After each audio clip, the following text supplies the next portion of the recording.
Munchy Biscuits, munch into happiness. Hello, many thanks for joining us here on GBC News and also on GTV. We are streaming live on our Facebook page, the Ghana Broadcasting Corporation, as well as on our website at www.gbcghanaonline.com. My name is Abdul Hayi Mumin. And my name is Clara Mlano. In our very first story, on his state visit to Germany, the president, Nana Akufo-Addo, said Ghana can lean on the European country as a strategic partner to pursue her industrialization agenda. Delivering a speech at Düsseldorf, Germany, as part of the 75th anniversary of North Rheinland-Westphalia, the president said Germany's success inspires emulation as Ghana braces up to carve such a niche for herself.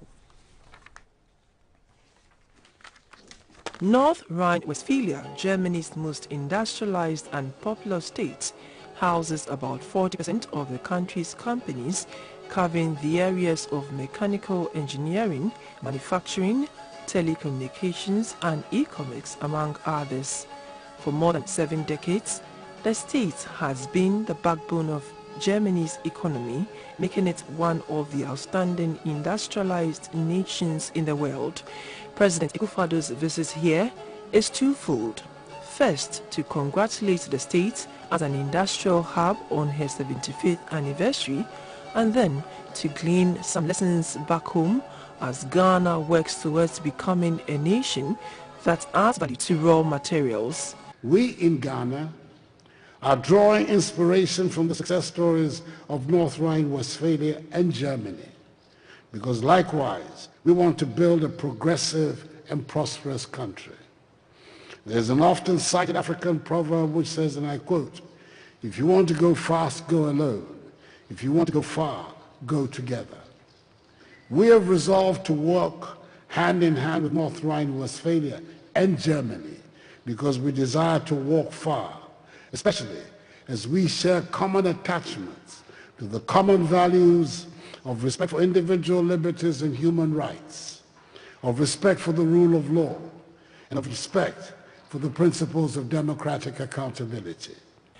After commending them on their achievement, President Akufo-Addo also conveyed ECOWAS's sympathies to the people of North Rhine-Westphalia on the recent flooding that occurred there. President Akufo-Addo told the gathering, including the German Chancellor Angela Merkel and Minister President for North Rhine-Westphalia, Armin Laschet, that Ghana aspires to build a prosperous nation like Germany. Ghana is doing her part in leading the march for the development of Africa. It is an exciting time for us. We welcome residents and enterprises of North Rhine-Westphalia, and indeed of Germany as a whole, to join us to achieve this goal. I wish you in North Rhine-Westphalia a happy 75th anniversary and the best of luck in the next 75 years. Vielen Dank. Thank you. North Rhine-Westphalia, which suffered massive destruction in the Second World War, picked up the pieces in 1946 and has emerged as one of the greatest industrial states in Europe. And back home, a major obstacle in the fight against galamsey is the lack of viable options for alternative livelihoods. For most of these galamsey operators, illegal mining fetches more money despite the obvious dangers than government oil palm farming introduced some time ago. Now, government is to introduce another flagship program christened National Alternative Employment and Livelihood Program by the end of 2021, best to fit or suit the miners. The building was formerly used by the defunct Interministerial Committee on Illegal Mining. It will serve as the secretariat of the yet to be introduced National Alternative Employment and Livelihood Program. Barely 3 years ago, when the moratorium on small-scale mining was in force, galamsey operators were offered the option to go into farming. Not many were enthused about this idea. Very few also took up the skills training programs to make them self-reliant. With desperation from being idle, these illegal miners went back into the pit. Since the ban was lifted, it has been a hide-and-seek affair between government and the military on one side against the Galamseyers. This new program, the National Alternative Employment and Livelihood Program, will be chaired by the Finance Minister, Mr. Ken Ofori-Atta, and implemented in 5 mining regions: Ashanti, Eastern, Western, North and Central regions. Practically, we also looking at skill training where the youth will be supported. We also looking at people that could be empowered with some soft loans to also start some business. We also deepening the local content aspect of mining by empowering people to supply to the mining companies largely, and also to create that enabling environment where people will go into agro business. The Secretariat is under the supervision of the Ministry of Lands and Natural Resources. Meanwhile, the Ministry of Lands and Natural Resources has warned of stiffer punishment for foreigners who sneak into the country to engage in illegal mining activities, popularly referred to as galamsey, with the connivance of some Ghanaians. The Deputy Minister for Lands and Natural Resources in charge of mines, Mr. George Mekuduka, in an earlier interview with GBC News, warned Ghanaians who have been given the opportunity to operate at the artisanal small-scale mining level not to be lured into working with foreigners, as that is against the law. The warning follows the revelation that the recent invasion of restricted mining areas had a large number of foreigners, Chinese, Ivorians, Togolese, Malians, among others, who are defying the laws of the country, degrading and polluting water bodies. The ministry says the current situation has come to its notice and that those found culpable would not just be arrested and deported as foreigners, but would also be made to face the full rigors of the law before deportation.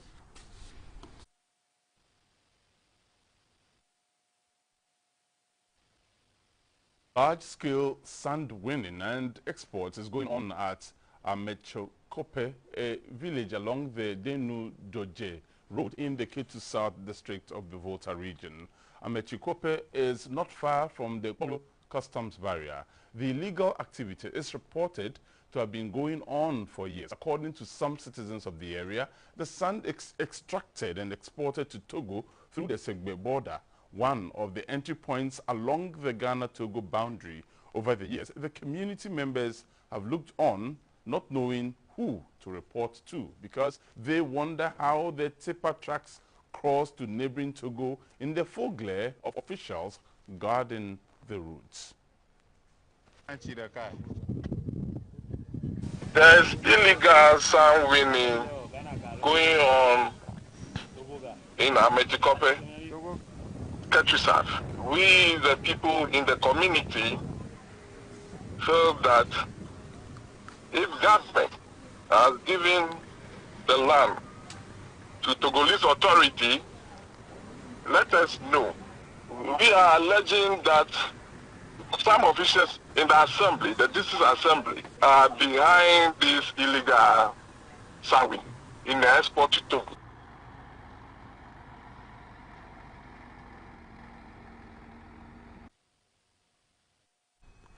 The Ghana Statistical Service has launched a field data collection exercise for Ghana's 2021 population and housing census post-enumeration survey at Winneba in the Central Region. In all, 400 enumerators will be taken through a 13-week training exercise, with 365 slated for the field. The government statistician, Professor Samuel Kobnainim, said the exercise, which is expected to run from August 27 to September 17, will provide the service with data to enhance accuracy in economic planning.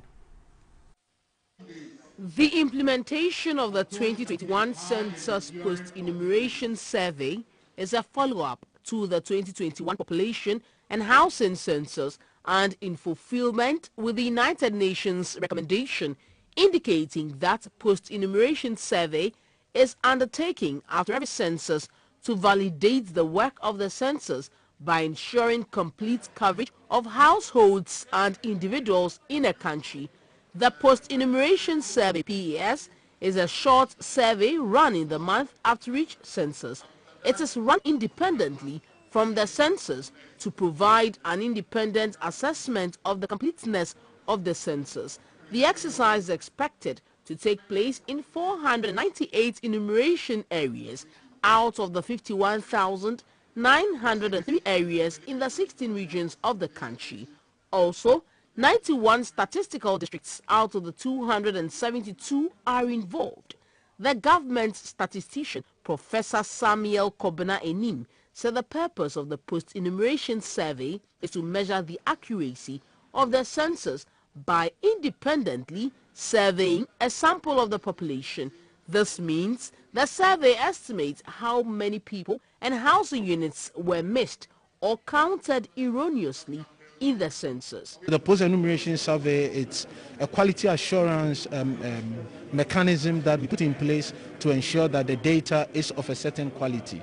So before you even put out your results, you want to say that it is to this extent that the data that we collected is of this quality. The UNFPA Chief Technical Advisor for the Census, Dr. Collins Opio, said post-enumeration survey (PES) is operationally supposed to be different from the census exercise. He encouraged the enumerators to be meticulous, honest in the collection of data, and smart in the discharge of their duties. What the PS enumerators do is they go back to a representative sample of those households and then ask some questions again to find out the people who are in those households during the census night and their characteristics. And then they bring that information, we compare it with what we have on the census records. But that process is independent. When the PS people are in the field, they don't know what the census people collected. A supervisor, Mr. David Taiduku, pledged their commitment to ensure that data churn out will be accurate. The exercise will require some level of skills, hence the 13-week training. And this time round, the enumerators will be paid 2,800 cedis, and the supervisors will also receive 3,300 Ghana cedis. And in some rather unfortunate news, property estimated to run into thousands of Ghana cedis was lost on Tuesday afternoon when fire gutted a number of wooden structures at Achimota New Plan in Accra. Eyewitnesses told BBC News that the blaze started in a chamber and hall kiosk adjacent the Zenith Bank on the Achimota Highway, which served as a residence. Though they called the fire service for help, the wooden structures proved little match for the flames. When disaster struck around 3:30 p.m. on Tuesday afternoon at the Achimota New Plan area, neighbors, street hawkers and passers-by all put their shoulders to the wheel to bring the blaze under control. But try as they did, it was not enough to stop the fire from spreading from the chamber and hall structure to the others nearby. Some neighbors whose kiosks were in the way started removing their belongings from their rooms to safety. When the personnel from the Ghana National Fire Service arrived a few minutes later, they took control of the situation and managed to stop the flames. A number of structures were lost, including what we are told was a beauty salon and a carpenter's shop. Mr. Isaac Kofi owned the carpentry shop, while Madame Amadumfe owned the salon. With no insurance to cover such accidents, they both lost everything to the flames.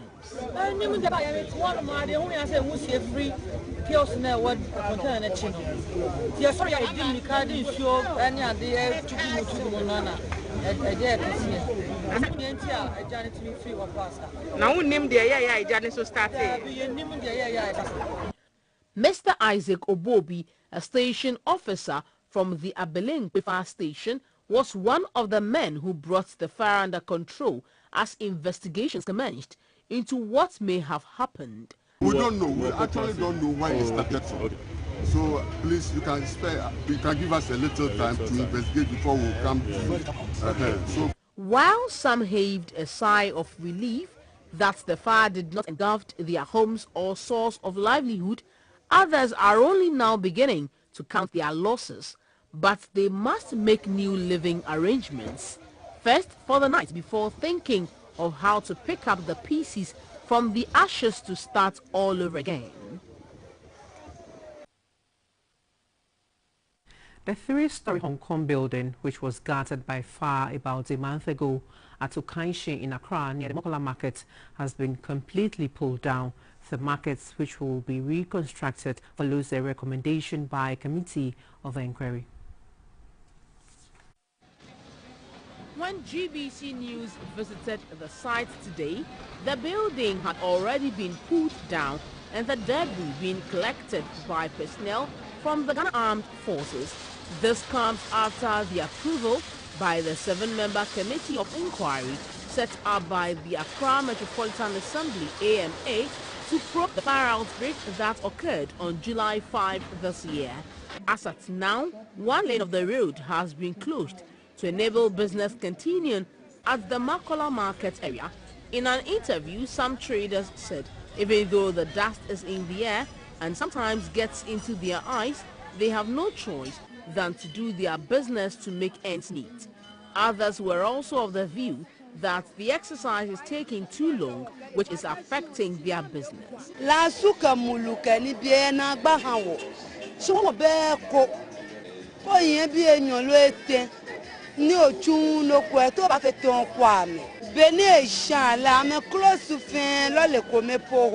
Business has been disrupted by the dust and smoke, and we don't have anything to live on.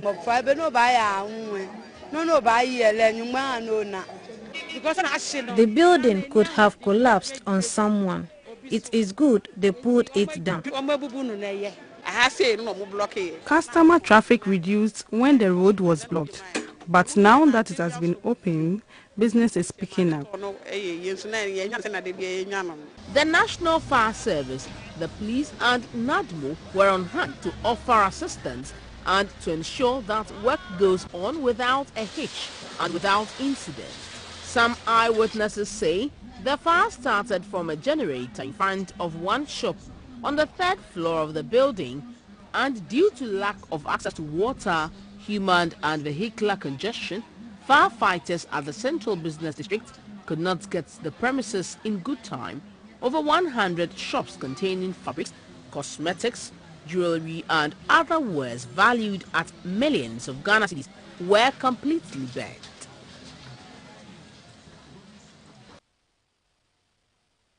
In other news, the family of Ibrahim Mohammed, also known as Kaka, is appealing to the Chief Imam, Sheikh Usman Nuhu Shaributu, to use his office to intervene in the investigations leading to the death of their son and the arrest of his brother, Idi. The family says it is distressing enough for the family to accept the death of their son, but unfair for his brother to be arrested because he is innocent and could not have killed Kaka. The family called on the Chief Imam at his residence at Fadama in Accra. Ibrahim Mohammed, also known as Kaka, was attacked by unknown assailants on the 28th of June 2021 and killed. Kaka was known to be a social activist who took it upon himself to fight against societal ills on his social media platforms. His attack and subsequent death was initially attributed to individuals who accused him of trying to make the government unpopular. 2 suspects were initially arrested. On the 30th of June, the Ajura District Police Command arrested a 3rd suspect and brother to the deceased, Idi Mohammed. Almost 2 months after the incident, the family says the police have not concluded their investigation, and with the evidence available to the police, Idi cannot be responsible for his brother's death. The family are claiming that individuals who were against the social activism are responsible for his death. Wrong information were circulated through the media to tell the world that Kaka was killed by his brother, which is total falsehood. He was killed by his own people, the party he belongs to. We know them. They are those people who were arrested. we accepted that Kaka is gone. But we cannot go along with the pain of arresting another man within the family who would have been in place to take care of the children Kaka left behind.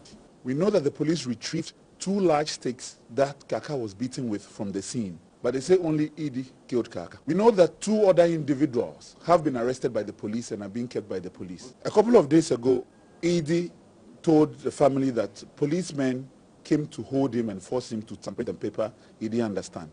We requested for an audience with the IGP.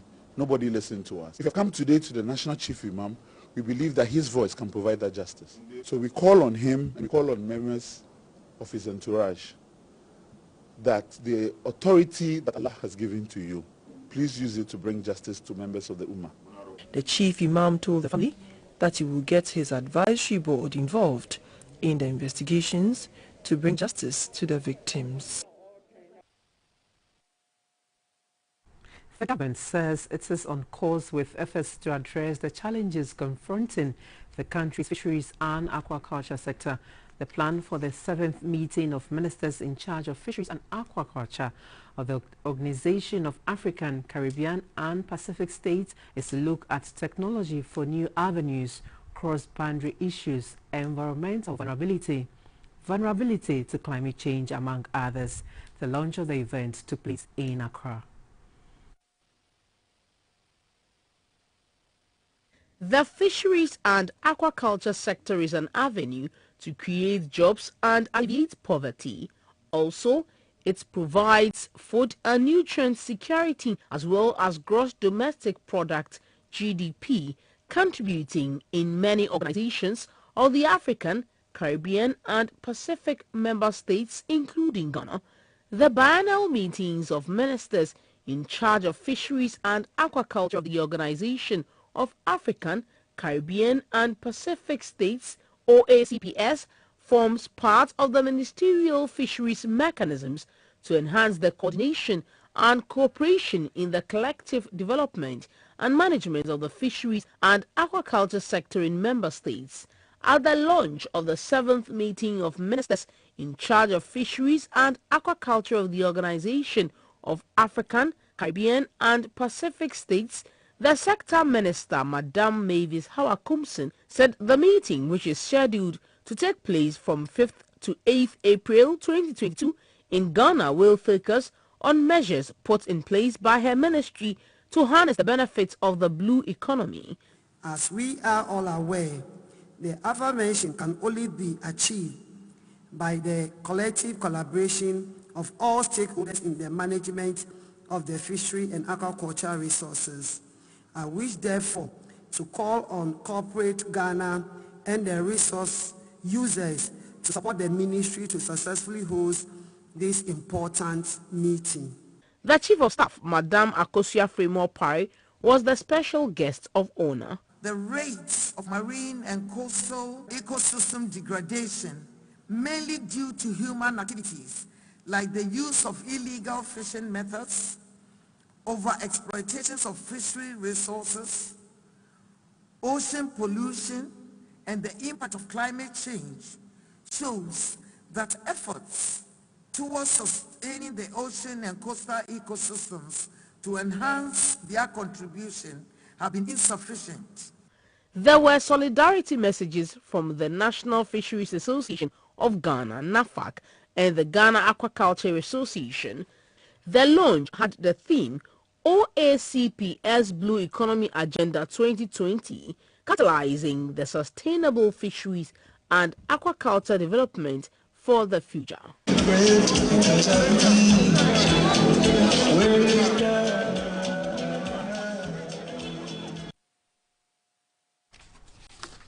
You are watching the major news on GTV and GBC News. We are back after this break to stay.